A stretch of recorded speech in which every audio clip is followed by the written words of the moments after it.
That's a beautiful resource. Yeah, I don't know if Hikaru's seen it. And just It's reaching happening. for it. It's happening. Hikaru's shaking his head. He's very annoyed. White's 3. Once again, the tactical magician Alireza Firouzja finding the beautiful resources to mix up the game. And he had to do that because this was Armageddon chess. Him and Hikaru drew their classical game, and Hikaru had the draw odds with black. Hugely favours the black side, as we've seen by the stats in this tournament. So Alireza had to go for some chances and mix it up. Now let's check out this game. We get the Italian game on the board. Now the commentators were a bit critical of this, talking about Hikaru being an expert in these structures. Let me know your thoughts. Should Alireza have played something different? Okay, you've got to play something, right? So Hikaru goes knight f6. We see d3. Bishop c5, c3, a6, all pretty standard stuff, but now Alireza plays a much rarer move. So the top moves here are bishop b3, castles, you've also got some a4 stuff, knight bd2, but bishop g5 is not often seen except in these Armageddon games, it should be noted. We saw, who was it? Wesley So play it against Alireza Firouzja yesterday in a Berlin structure, again trying to mix things up.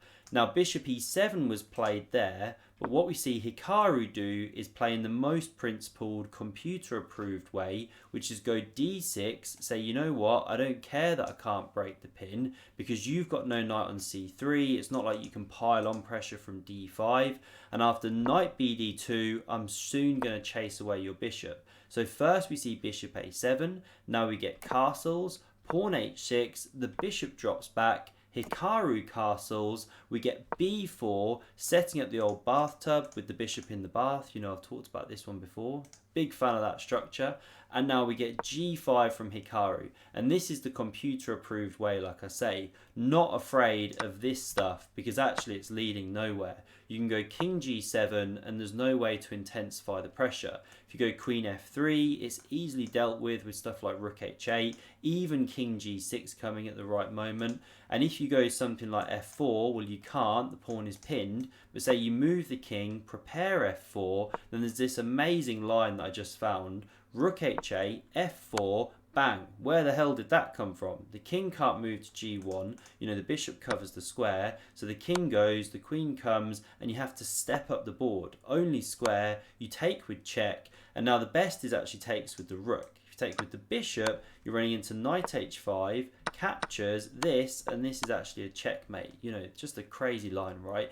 Anyway, so taking here, not working, even though we might play it in blitz. So the bishop drops back, we see king g7 now, so breaks this pin, and later we see Hikaru push that f-pawn.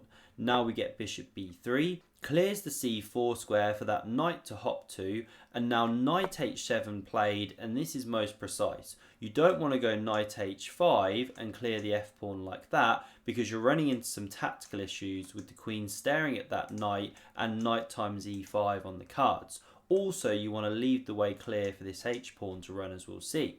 So knight c4 from Alireza, and now pawn h5, threatening to trap the bishop. So h4 from Alireza, this is the top engine move. We get pawn g4, and this is another point now of this knight hopping to h7. Well, there's no knight g5 or anything on the cards. I mean, maybe you couldn't play that anyway, actually, because f6 traps it, I guess. But okay, the knight has to retreat. It does so, and now f5 from Hikaru, again threatening to trap that bishop. So Alireza takes, and you can recapture with the bishop here as a good move, pressuring this pawn, but instead Hikaru, he plays this knight remaneuver, preparing to take with the knight, and then there's big problems with this bishop and this pawn, and this one's pinned. So how do we see Alireza react? Well, he could go knight e3 straight away, as we see later in the game, but he first chucks this pawn. Now, he'd love Hikaru to recapture here with the rook, allow him to hop a knight to e4. But of course that doesn't happen. The knight recaptures, and now Alireza goes for this knight to e3. And presumably he chucked the pawn because he's saying, okay, the knight's worse here than it was there, blocking your rook, something along those lines. Anyway, this knight covers the f5 square. It does beg the question, well, what happens if you capture? give up that wonderful bishop, but allow knight f5, well, now there's the queen e1 resource. Because the pawn captured, opened this diagonal, and you can hold everything together. Not that this wasn't playable for black, but it's a different game. So instead, we see the knight hop to f5. Alireza captures, bishop recaptures, and now here he plays a dubious move, but he's just trying to mix it up. So the top engine way here is just carry on with knight c4, queen d2, slowly bring the rooks, and then prepare some kind of pawn break, like d4 or king h2 and f3, you know, whatever. But Alireza pushes d4 straight away. Now it looks suicidal because you give a pawn, and not only that, you're giving up an exchange, because now the bishop is on the rook, can't come to b1, it comes to c1 here, and now bishop b2 is trapping that rook. Now the top engine way to play here is with bishop c2. Let me just show that one actually, because if bishop captures, you retake with the rook and you're not losing your exchange.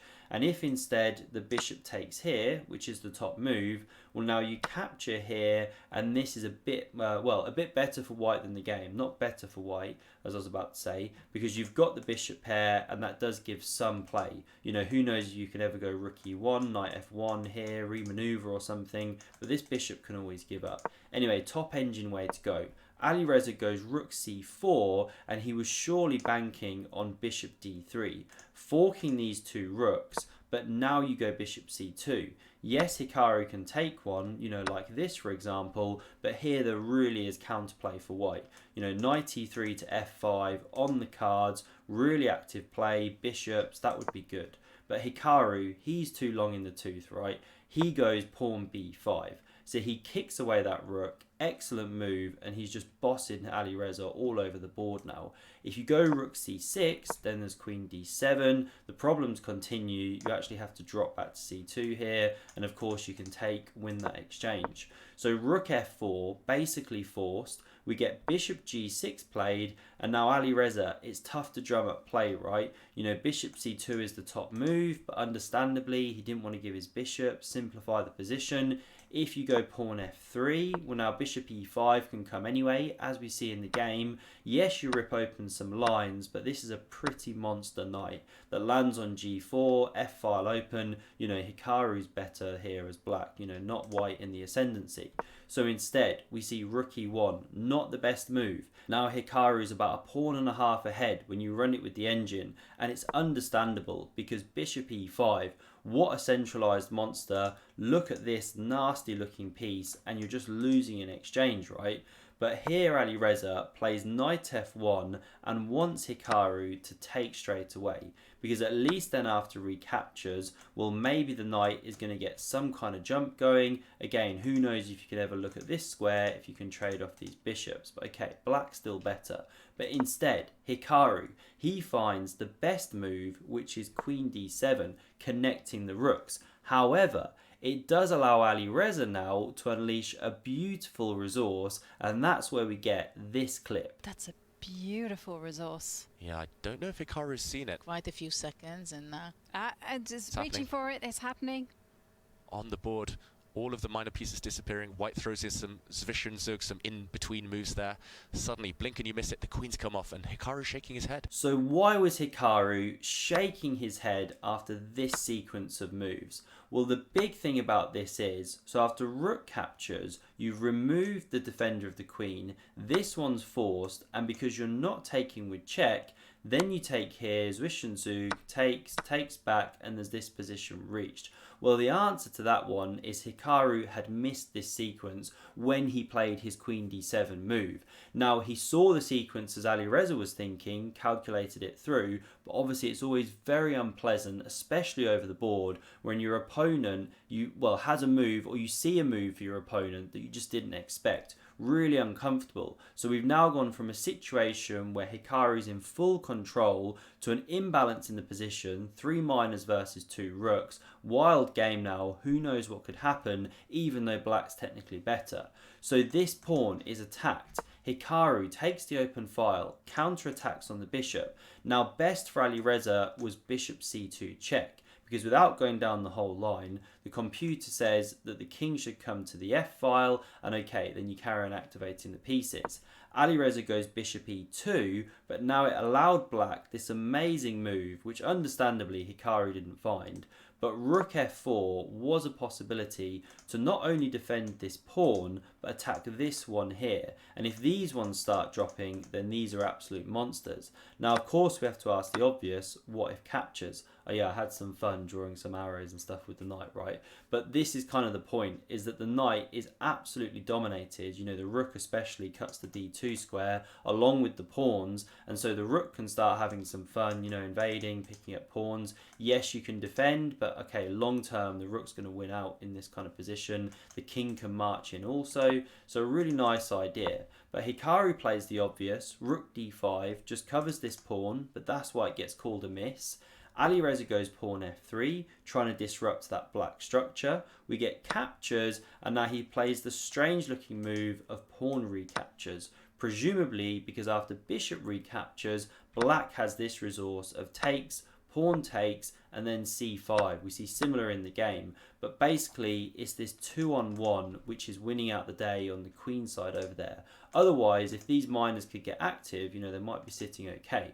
But in this particular position, not so. So pawn recaptures from Alireza. Called a miss because the computer wanted that, but you know, practically speaking, Alireza just wasn't seeing chances there.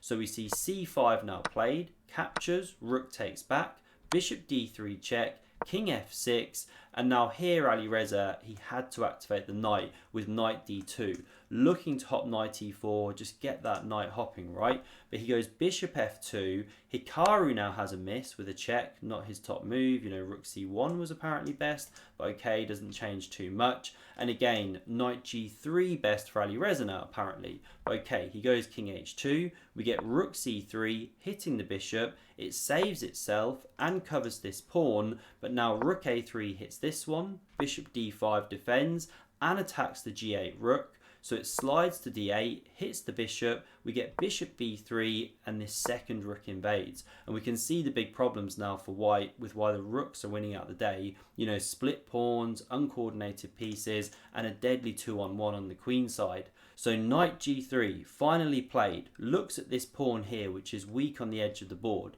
and now Hikaru, he crashes through, bang, picks up that bishop, gives the exchange, but he's seen deep that the two pawns now connected are just winning the day. I mean, I say deep, not deep for these guys really, is it? You know, it's just standard stuff. Anyway, king g2 was now played to cover this pawn. Hikaru goes king g6 to cover this pawn, and it actually forced a resignation from Alireza. He recognised the deadly power of these. I mean, knight e2 is the top move here. You know, I was doing a bit of clicking. Say you hit the rook, it just moves. This is just one sample line. I'm not saying it's best play, but the pawns just march. You know, it's just unstoppable. I mean, yeah, many different lines, but the pawns are too much. Anyway, so Hikaru, he takes the W in the Armageddon, but it's just so tough when you're playing with the white pieces. But to be fair, Gukesh did get a nice win against Anish. Maybe there was another one, I can't remember. Anyway, these are the standings at the end of round 6, I think that was. On screen here, as we can see, Fabi's still leading. He won his game, so he's going to take some catching now. Really, really out there. I hope you enjoyed this one. Do subscribe to never miss a future video, and if you want to see another epic game of chess, check out the video on screen. Thanks very much for watching, and see you soon.